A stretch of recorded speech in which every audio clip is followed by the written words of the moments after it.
সামাজিক সম্প্রীতি ও ধর্মীয় নেতাদের নিরাপত্তায় এবার যুগান্তকারী এক উদ্যোগ নিল সরকার।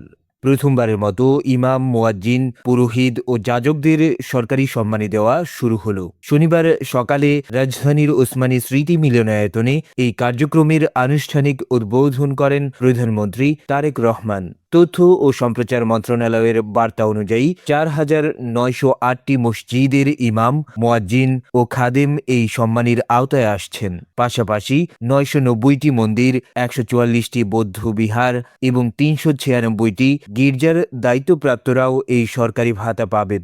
জনপ্রশাসন মন্ত্রণালয় সূত্রে জানা যায়, পরীক্ষামূলক এই উদ্যোগের আওতায় প্রতিটি মসজিদের জন্য ১০,০০০ টাকা বরাদ্দ করা হয়েছে। এর মধ্যে ইমাম ৫,০০০, মুয়াজ্জিন ৩,০০০ এবং খাদেম পাবেন ২,০০০ টাকা। একইভাবে মন্দিরের জন্য থাকছে ৮,০০০ টাকা। এছাড়া প্রধান ধর্মীয় উৎসবগুলোতে তারা বছরে দুবার সরকারি উৎসব ভাতাও পাবেন। তবে যেসব উপাসনালয় সরকারি বা বিদেশি অনুদান পায়, তারা এই সুবিধার বাইরে থাকবে। সমাজের তৃণমূল পর্যায়ে ধর্মীয় নেতাদের জন্য সরকারের নেওয়া এই পদক্ষেপ দেশের সার্বিক সামাজিক কাঠামো ও জীবনমান উন্নয়নে একটি বড় ইতিবাচক পরিবর্তন আনবে। প্রাথমিক পর্যায়ের পর ভবিষ্যতে সারা দেশে এই কার্যক্রম কতটা সফলভাবে সম্প্রসারিত হয়, এখন সেটাই দেখার বিষয়।